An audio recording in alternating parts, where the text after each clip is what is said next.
Hello, everybody. Good morning, good afternoon, good evening. Welcome back. We're going to be beginning letter 9 in the Christ letters today. Letter 9, Christ ties up loose ends of his other letters and tells people plainly how to overcome the ego, gain true self-esteem, and experience the joy of perfect inner peace. He touches on racism and a personal message of encouragement and love to all who are drawn to his letters. So let's go ahead and get started here. Okay, letter 9. I, the Christ, have come through the medium of these letters because I cannot return in bodily form or take on human personality again, since I reside in and am myself of such fine and heightened vibrational frequencies of consciousness that no human physical form could contain my spiritual consciousness. My only means of reaching you has been through the medium of a human being, sensitive, clairaudient, obedient, and dedicated to God, born to be the channel through whom I could watch the tumult of her active, eventful life and world events. I have been able to intimately review the conflict and pain unknown in centuries past because scientific and technological discoveries and the lessening of moral and conventional values have led to a new, highly stressful conditions of modern living and new ways of relating to each other. Through the medium of this pliable mind, the modern human condition has, to a slight degree, become subjective for me. Without this knowledge of the human experience, these letters could not have been written in a form which is intended to be helpful to the human condition at this time.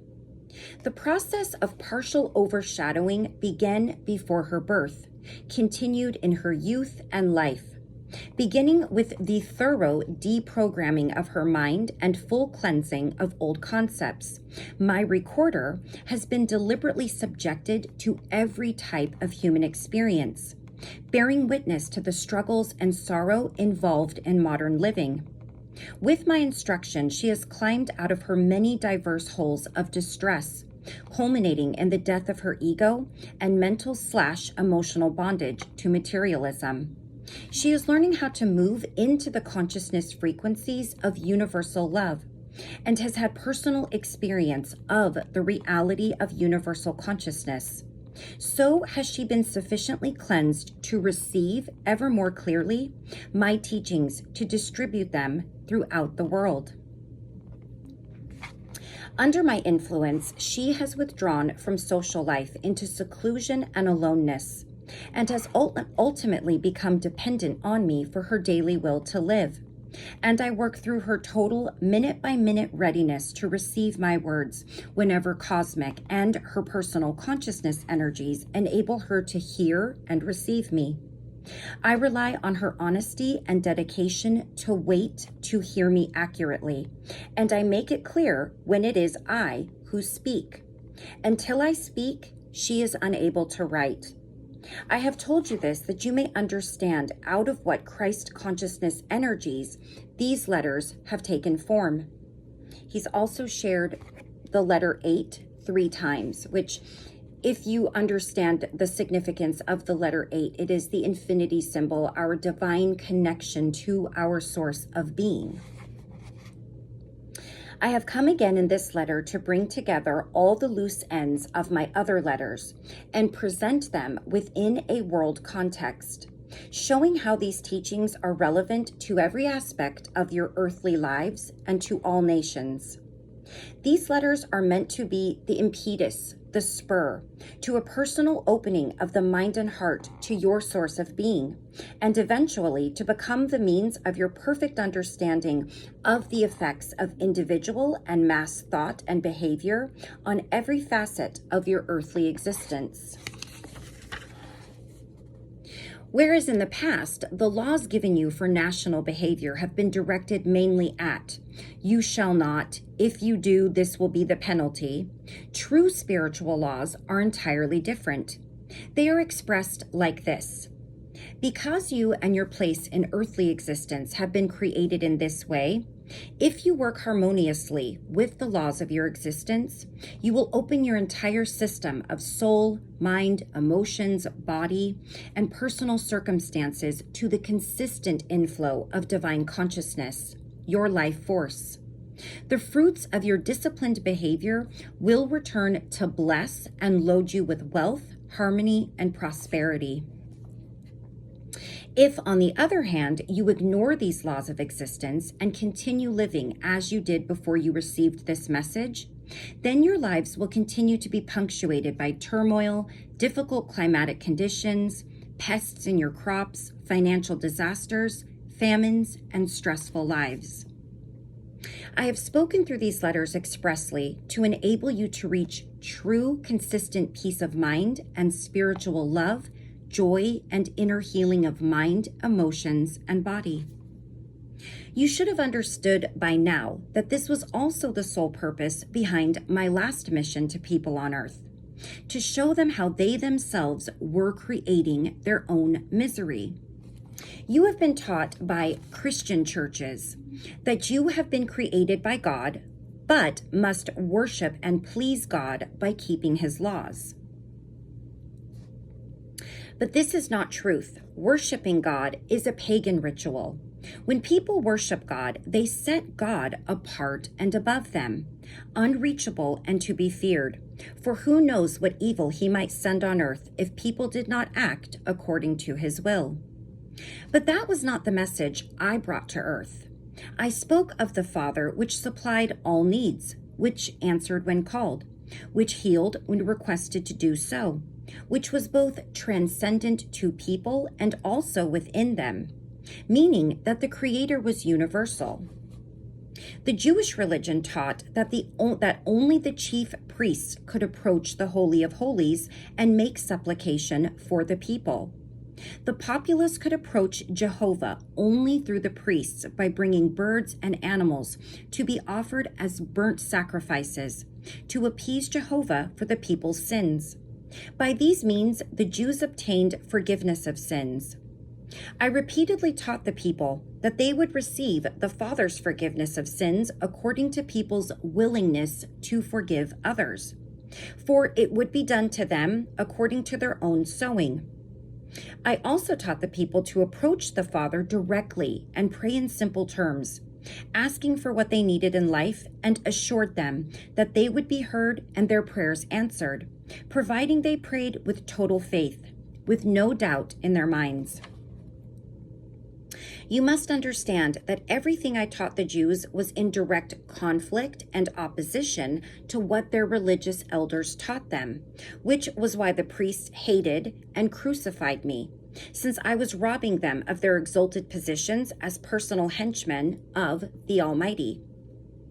Because of fear of reprisals after my death, the disciples did not break entirely free from the Old Testament.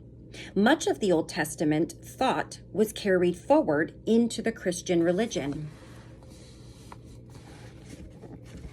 Instead of animals, the body and blood of Jesus were substituted to be the sacrifice offered by priests upon the altar.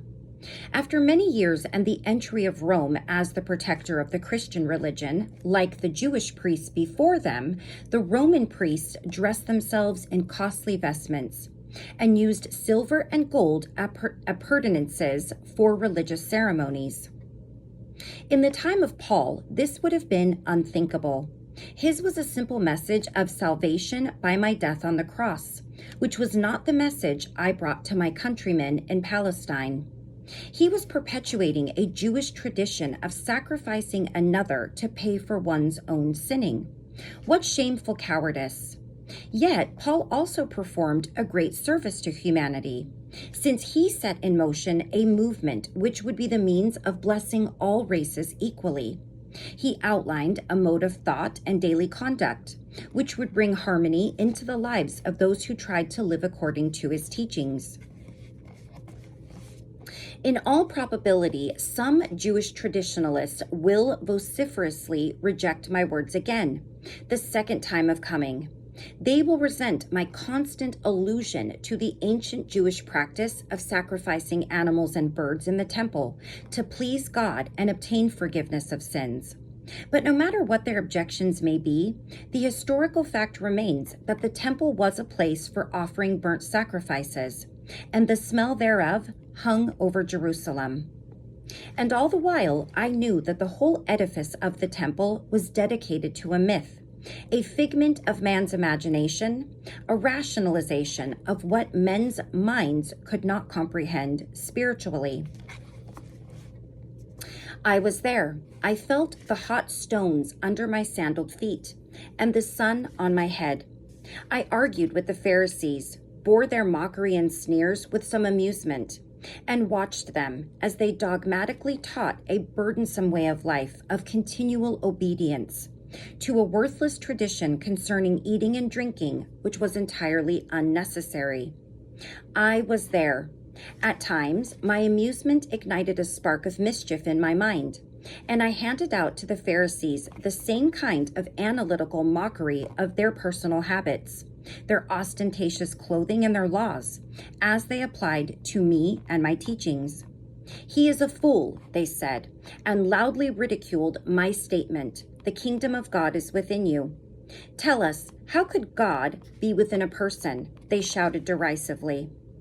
Using a barrage of contemptuous arguments, they called on the prophets and compared their concepts of the Almighty Jehovah with my descriptions of the simple Father, who even had thought for the birds. How could this be, they demanded, when birds were regularly sacrificed in the temple for payment of men's sinning? Would Moses have instituted such a holy practice of burnt sacrifices if birds and beasts were of any consequence in the eyes of the Almighty? I remained unmoved as they launched their verbal attacks at me. They only had the conviction of Jewish tradition to support their statements, whilst my mind had been imbued with the true knowledge of existence itself during my illumined experiences in the desert. I had been given understanding of the universality and creative goodwill of the Father, which enabled me to perceive and do things which no chief priest or Pharisee or Sadducee or scribe could ever do. Because I understood the nature of our source of being, I could, with confidence, put my hands upon a crippled man and raise him up to wholeness again. Who could measure this knowledge against the ridiculous traditional laws of the priests? The priests and Pharisees and all the rest of the religious hocus pocus knew that none of them could do such things, and for this reason they hated me for challenging their authority. They loathed me for my strength in the face of their opposition, and they reviled me for drawing crowds of people when a healing was done, which no one could deny. There it was, done in the open for all to see, an act of love which the priests averred only God could do, and therefore I must be the child of Satan. Furthermore, they did not see the healing as an act of love, but rather as an inexplicable, blasphemous usurpation of the role of God. They accused me of showing off my magical powers, but could not tell me how I came by such magical powers. Therefore, they decided I must be a son of Beelzebub. Now that I've explained the situation, it should now be as clear to you who read these words, as it was so very clear to me at that time in Palestine, that the whole hierarchy of Judaism was composed of self-centered, self-important, mixed-up men who lived only by rules and laws. When challenged to use their minds, their brains, they could not cope, but fell into highly emotional spasms of vitriolic outrage. Was it any wonder that, when brought before their council, I held my peace and refused to communicate with such obtuse minds? Yes, I was truly there in Palestine 2,000 years ago.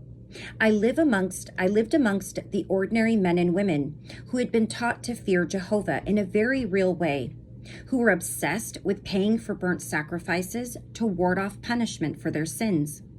I was raised, indoctrinated in the fear of Jehovah, but I had been born to bring the Jews out of their long slumber of myth and fallacies, to set them free of a burdensome history of wars and bloodshed, brawling and arguments, of demanding a head for the loss of an eye, of hidden and secret sinning, which counted for nothing if a man was not found out. If he was, then the whole weight of the Mosaic law descended on his head without compassion or mercy, or even a hesitant thought as to the true circumstances surrounding the transgression. Because I had been born with a mission to open up the minds and hearts of the Jews to the reality which had given them life and being, even from an early age, I rejected the Jewish teachings. Some secret depth of spiritual instinct rebelled against the age-old Jewish intention to let some other living thing carry responsibility and pay the price for their own waywardness and sinning. Even more than this, I could not accept that a God who was supposed to have created such a wonderful world would rejoice in burnt sacrifices of his own creation, for which he had provided abundantly.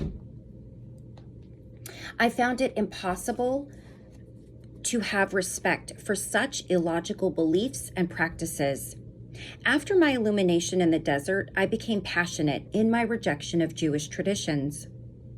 Just as I came in human body 2,000 years ago to rescue the Jewish nation from an edifice of artificial and man-made burdensome religious practices, so have I come through the medium of these letters distributed worldwide to make it abundantly clear that the Christian religion in no way reflects my Christ message, either as I taught in Palestine or at this present time when these letters will arouse the fury and condemnation of Orthodox Christians.